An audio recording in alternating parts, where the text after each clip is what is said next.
Eles começaram a olhar, a chuva tinha acabado com tudo, a cachoeira estava congelada, né? As árvores de fruta tinham quebrado tudo. Os animais rodearam a casa e começaram a louvar o Criador, cada um de um jeito. E começaram a gritar e louvando porque eles tinham sido salvos daquela situação. Depois de 7 dias, o sol saiu e aquele gelo começou a desfazer, devagarzinho. E aquele lugar começou a nascer as coisas novamente. Pessoal, vou te falar com vocês, ficou mais lindo do que antes, pastor. Cresceu tudo, ficou lindo, lindo, lindo, lindo, lindo. E aqueles animais começaram a louvar numa alegria danada. E uma coisa não se ouvia mais naquele lugar. Alguém sabe o que é? As risadas das hienas. Não me pergunte o que aconteceu. Eu não vou saber dizer não. Mas sumiu, desapareceu. Você não estava lá? Né? Não estava lá, eu fiquei sabendo. Tá? Ó, eu vou falar com vocês. E aqueles animais, a uma só voz, reuniram e falaram, esse lugar é um dos lugares mais gostosos de se ficar. E essa história, pastor, é uma das mais lindas que eu já escutei e já ouvi.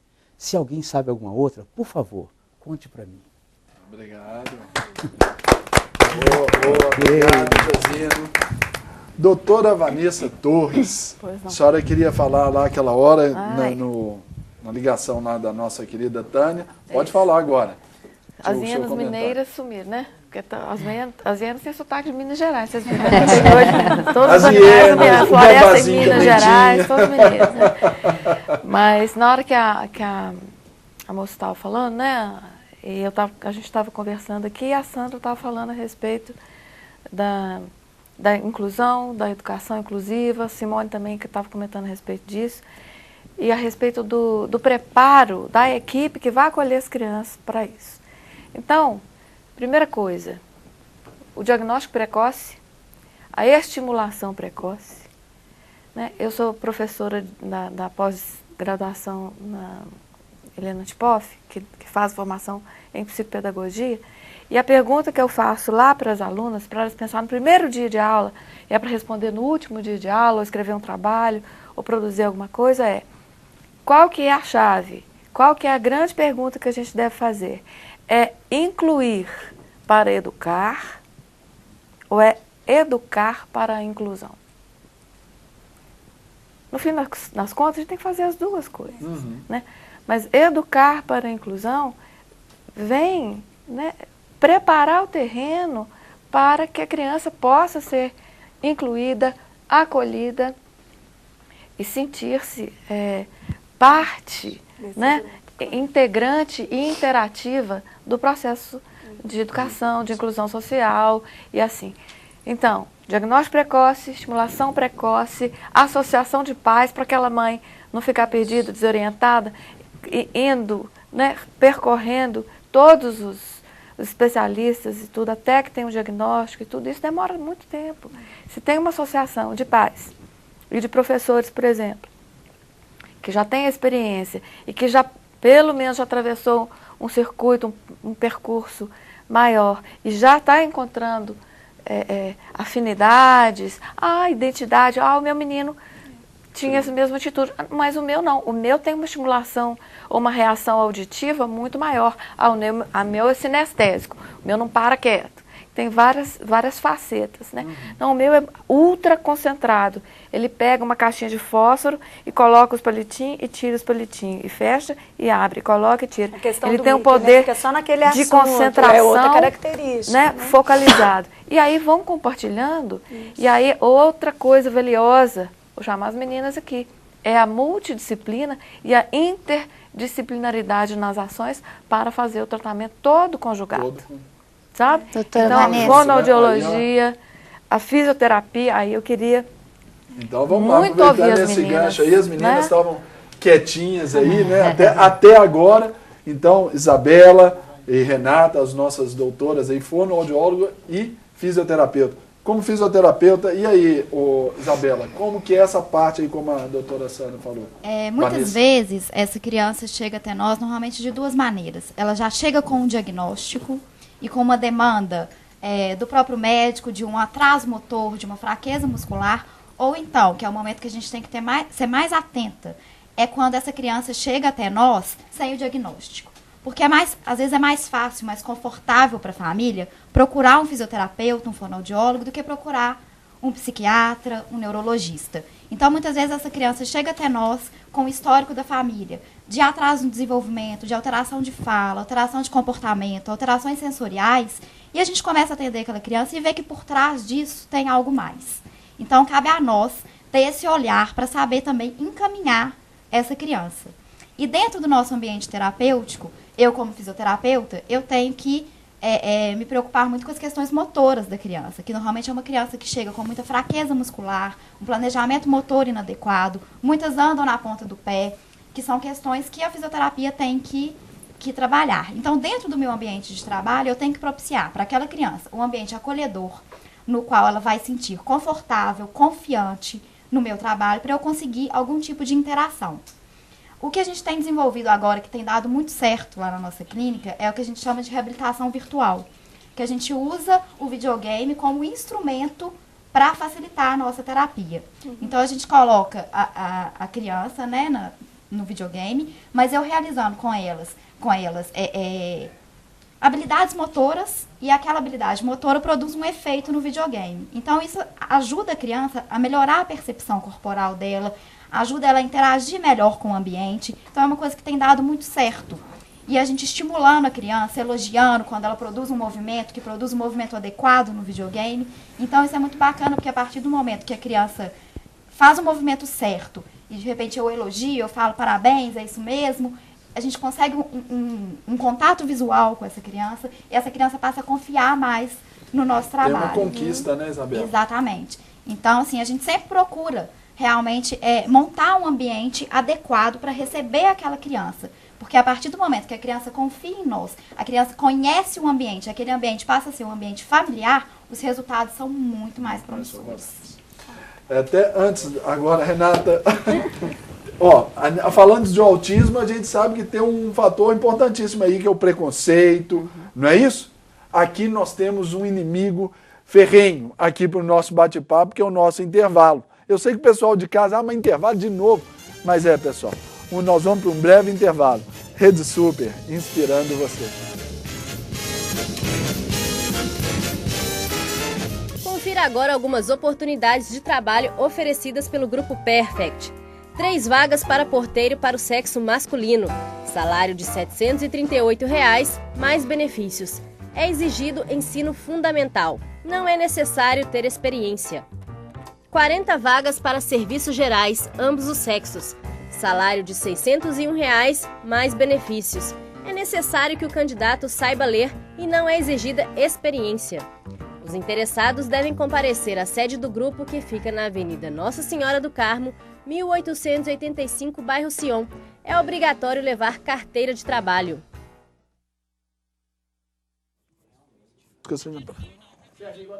Então volta em mim. Ok.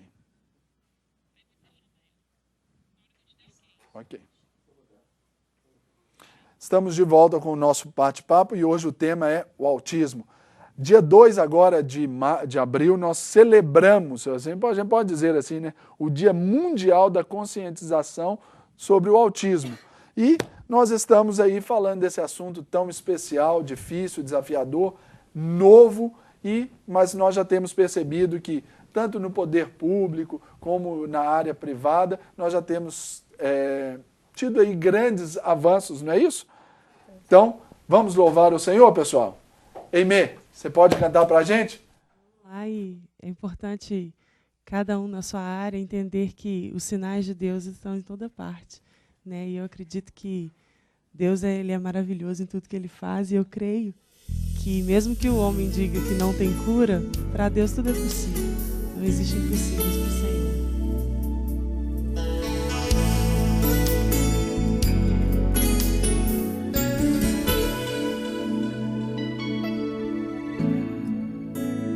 Tanto que chorei, tanto que clamei, nada foi em vão. Hoje é a minha vez. Tanto que eu ouvi, abandona esse Deus, mas firmei minha fé e acreditei. Vi sinais sinais de Deus por onde passei. Vi nascer milagres muito além do que sonhei. Eu vi manancial de águas turvas a brotar. Deus me escolheu pra viver milagres e contar. O meu passado é de milagres, o meu presente é de milagres, e o meu futuro Deus proverá. Um milagre novo para se contar. Olhos não viram, ouvidos não ouviram o que Deus havia preparado para mim. Eu só sei, sempre há novo milagre e eu vou contar.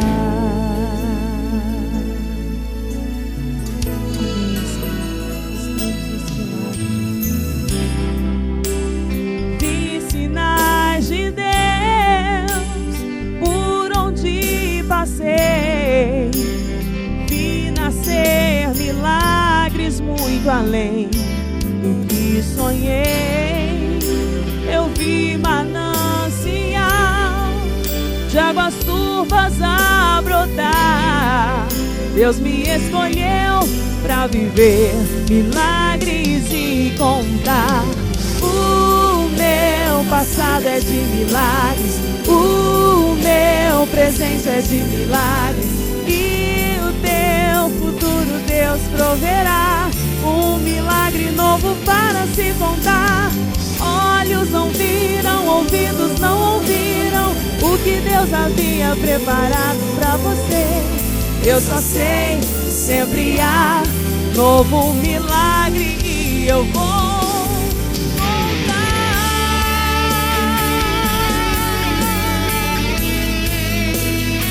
Nós temos o teu milagre, Senhor. Nós abençoamos, Pai, em nome de Jesus, a cada vida nessa hora. O meu passado é de milagres, o meu presente é de milagres, e o meu futuro Deus proverá. Um milagre novo para se contar. Olhos não viram, ouvidos não ouviram o que Deus havia preparado para mim. Eu só sei, sempre há novo milagre e eu vou contar. Eu só sei, sempre há novo milagre e eu vou contar.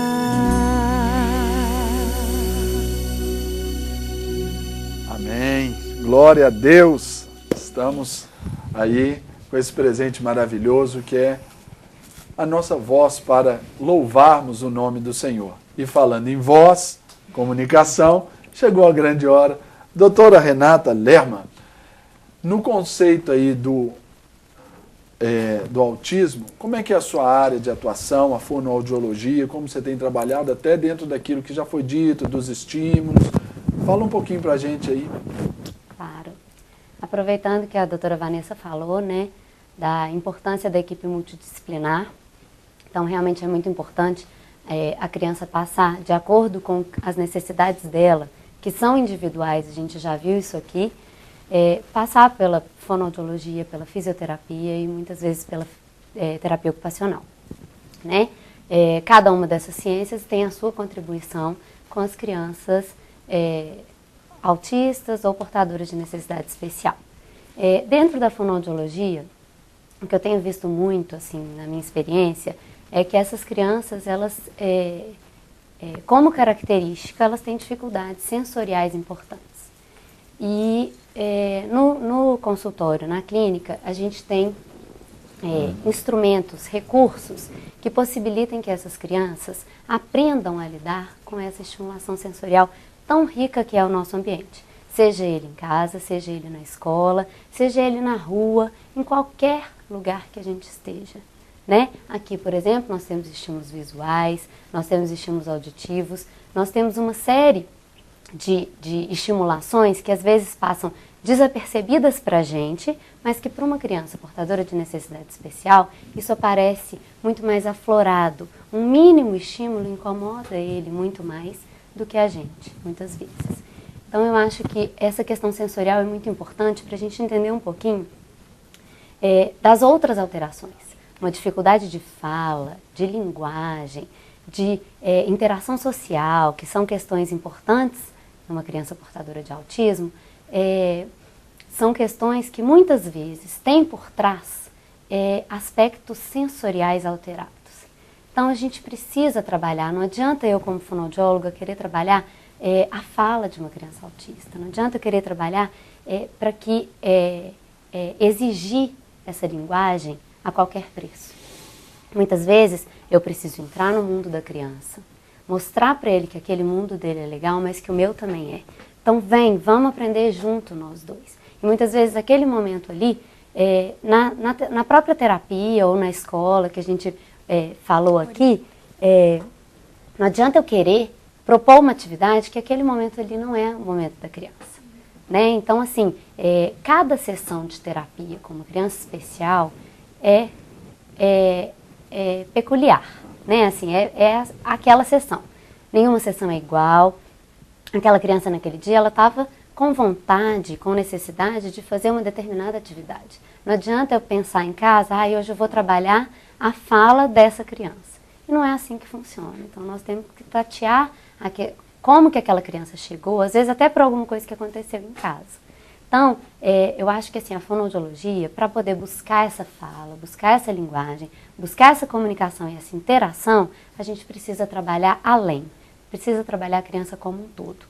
Né? Que é o que a gente viu até no próprio vídeo, que fala que essa criança ela é uma criança, com sentimentos, com emoções, com vontades, de cada um, que cada um tenha o seu. Não é porque ela é portadora de uma necessidade especial, seja autismo, síndrome de Down, qualquer uma delas, que ela não tem as suas vontades, as suas necessidades.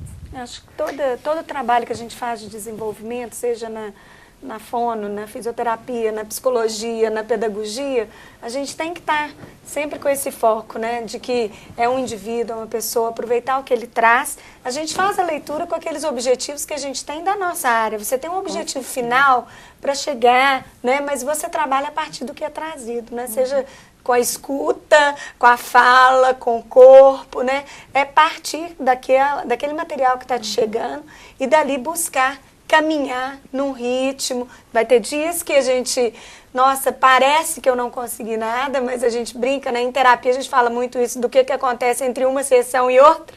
E na outra sessão a gente colhe o material de volta, né? Simone, então eu acho que tem isso. Simone, por isso que eu acredito muito na inclusão, mas naquela inclusão, desde que se respeite a individualidade de cada um deles, ritmo, as especificidades, né? Porque o que acontece? Cada um deles tem o seu tempo, né? Nenhum desses, vamos colocar, jovens, né, seguem o mesmo ritmo. Eu acho que é uma leitura de ser humano, sabe? Quando a Sandra falou isso, que mudou muito o mundo a respeito da pessoa como um todo, a gente está falando aqui de pessoas especiais, mas o ser humano como um todo, a gente tem aprendido a conviver com os ritmos de cada um, com a forma de cada um, né? Com aquilo que a gente pode trocar, fazendo menção à história. Eu amei a história. E assim, fiquei pensando, né, Vanessa, aquela coisa do acolher, do estar junto mesmo. Que as a gente diferenças todas dentro do mesmo local. Né? Deus nos fez nessa individualidade, né? Quando a Bíblia fala que Deus nos formou cada um no ventre da nossa mãe de um jeito, para que a gente possa entrar dentro da casa mesmo, né? Seja nesse olhar do especial ou no olhar do dia a dia, de compartilhar. A ali é uma história, né? Pra gente, né? Com vezes certeza. A gente teve do lado das hienas? A gente fica na arquibancada da vida, ao invés de descermos para a arena, né, da batalha. Exatamente. Agora você vê, Renata, o meu, que é um jovem de 24 anos, ele, na época, a fonoaudióloga falou comigo e com meu esposo, não é o momento, eu não vou fazer vocês perderem tempo, porque não vamos conseguir. Hoje é um jovem, não se alfabetizou, né, um adulto, né, e ele, por exemplo, ele tem dificuldade de colocar-se num trabalho em que ele tenha que ficar sentado, né.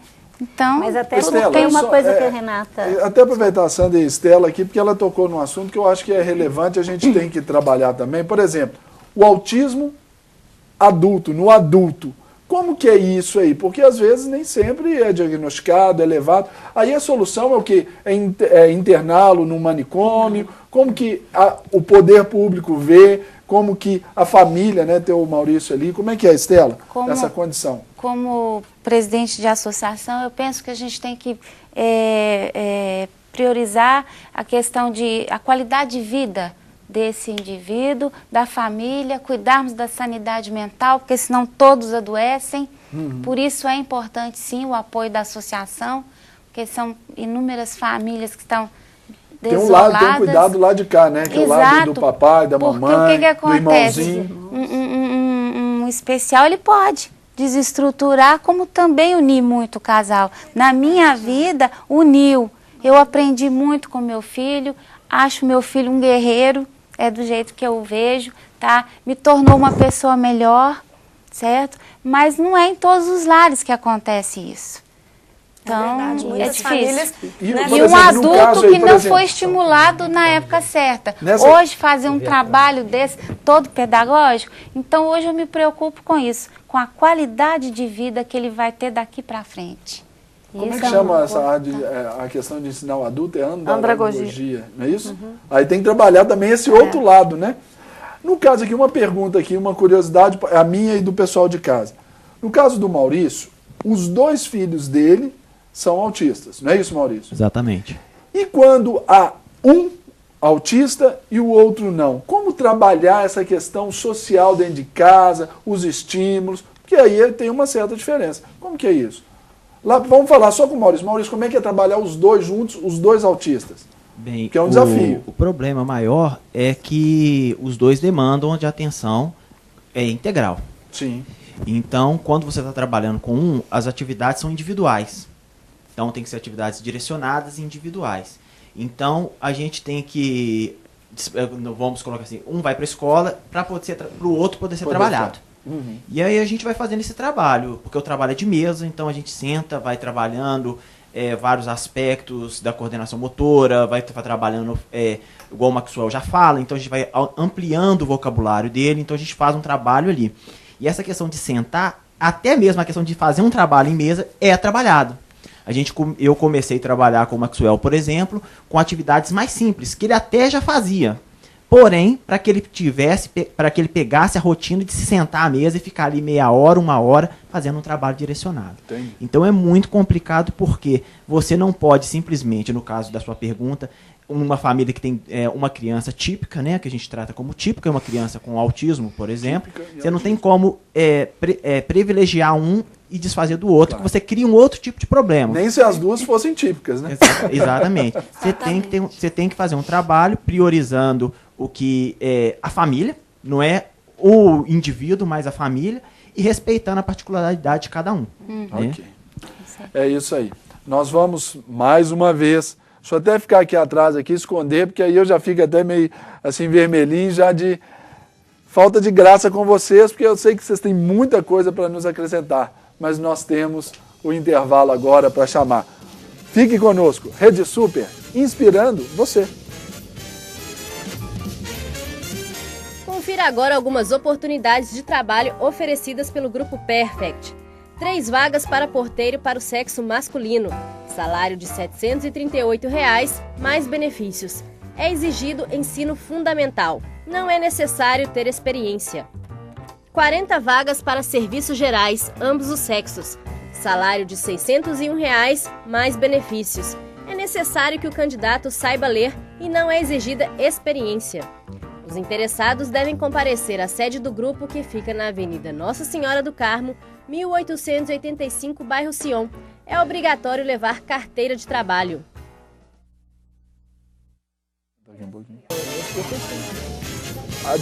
Exatamente. Aí eu tô numa briga lá que você não vai falar. Saber lidar com elas, né? De volta com o nosso bate-papo. E agora com um pedido. Josino, você pode nos alegrar agora com mais uma canção? Ah, com todo prazer. Gente, como eu falei com vocês, eu tenho em casa o que você falou antes. Um filho com esse déficit e uma filha que é super assim, inteligente, pegou tudo, essa miudinha. Então, no nosso caso, a gente creu que Deus nos deu Ana Beatriz para ajudar Lucas. Então, ela ajuda demais Lucas no desempenho do Lucas, puxa o Lucas para frente lá em casa.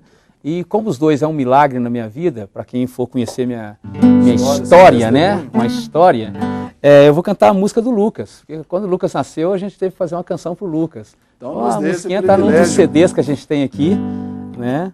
Diz assim, ó.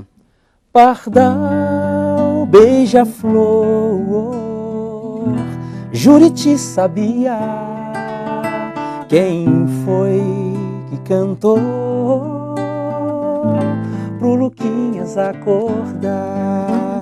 Pardal, beija-flor, Juriti sabia quem foi que cantou pro meu filho acordar.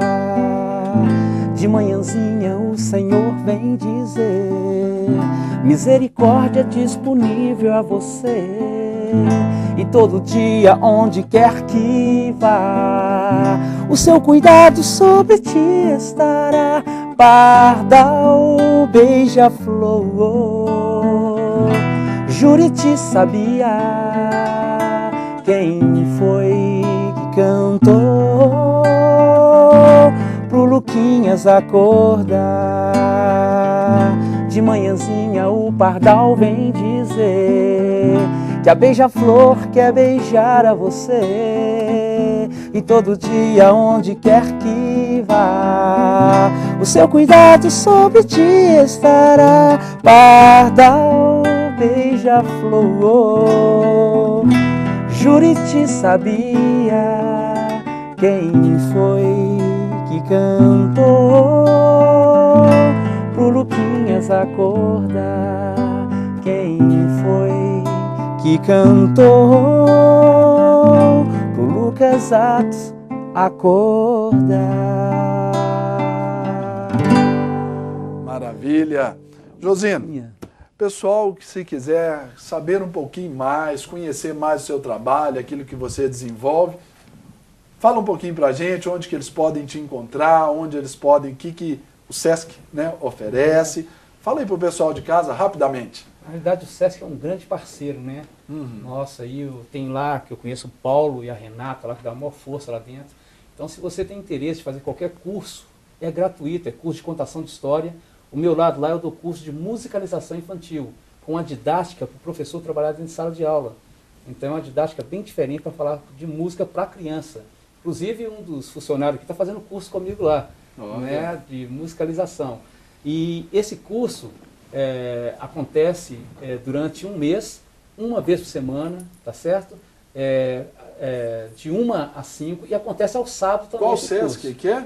Normalmente aqui é a Biblioteca Central, Sesc ali Central. Na Tupinambás, né? Isso. O pessoal de fora também pode entrar em contato e pedir para a sua cidade. Seus telefones vai estão até na lá, tela aí. né? Eu trabalho junto com a Rita de Cássia. A Rita é contadora de história e dá os cursos também de contação de história. Então é um trabalho muito bacana nessa área aí. E lembrando que o curso é gratuito e dá certificado no final. E a pessoa não tem que ser músico para fazer o curso, isso que é bacana. Chega lá no final do curso, já sai tocando fanfarra, tocando bandinha. É um trabalho para dentro de sala de aula, uma didática muito legal. Bacana. Vale a pena correr atrás. Maravilha. Obrigado, viu, Josino? Pessoal, o nosso bloco aí, nosso último bloco já está se encerrando. Eu queria fazer um negócio assim meio diferente aqui. Começar com o nosso querido Maurício Moreira, que é educador social, futuro pedagogo, não é isso? Verdade. Além do que, tem sobre todas essas aí a função de ser, a missão de ser pai e de 2 autistas. Maurício, rapidamente, mito ou verdade? Os autistas não gostam de carinho? Não, isso não é verdade, não. Meus meninos, eles são loucos com carinho e se não dá, eles cobram. Os dois, não é um só não, os dois. Isso. Doutora Vanessa, agora jogar também para você aqui uma condição dessa. Os nossos queridos autistas, eles têm a inteligência acima da média ou eles são muito aquém da média? Eles têm uma inteligência preservada. Isso também tudo varia, né? Variam os níveis. Algumas crianças que têm essa estimulação precoce, elas podem deixar transparecer e aflorar, desenvolver o potencial delas. Quanto mais estimulação e quanto mais cedo for feita a estimulação, maior, né, a possibilidade da criança trazer à tona o seu potencial intelectual. Tanto que eles aprendem hábitos de higiene.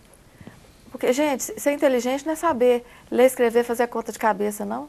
Tem inteligências múltiplas, habilidades múltiplas, que as crianças podem aprender a desenvolver. De repente, ela tem uma inteligência musical e pode, né, surpreender.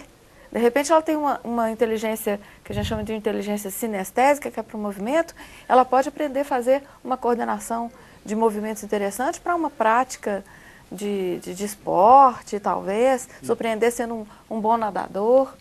Né? Então, se tem a estimulação sensorial adequada, isso tudo vai variar, mas a inteligência múltipla ou a inteligência específica, quanto mais cedo for identificado através de um diagnóstico precoce, melhor a possibilidade de evolução. Pegando o gancho, então, da doutora Vanessa, eu vou jogar essa bola ali, logo para o ladinho ali, para a nossa querida doutora Isabela Mendanha, que é fisioterapeuta. Um autista nunca pode praticar esportes. Mito ou verdade? Mito. A gente tem que saber para cada criança qual é o esporte mais adequado, porque a gente também não quer indicar essa criança para um esporte para ela frustrar. Não é nosso objetivo. Então a gente tem que saber, de acordo com a habilidade que aquela criança tem, qual que é o esporte mais adequado. É a natação, é um futebol, é uma atividade em grupo, é uma atividade individual. Então a gente tem que ter esse cuidado, mas é muito importante, sim, a prática do esporte para o autista. Isso. Agora aqui para a nossa querida Estela, que é mãe de um jovem, né, autista, e hoje ela é presidente da Associação dos Pais e Amigos de Pessoas Especiais. Estela, pergunta aqui, mito ou verdade? Os autistas são assim porque dependem da mãe, são mal amados, não recebem esses estímulos? Isso é mito ou verdade? Não, eles não são mal amados. Eles não gostam de carinho, mito ou verdade? Não, eles gostam de carinho, e O que o muito. Maurício falou, E tem que pegar quanto essa mais experiência de amor, pai. quanto mais amor, nossa, só tem a desenvolver. Mito ou verdade? Eles não gostam das pessoas.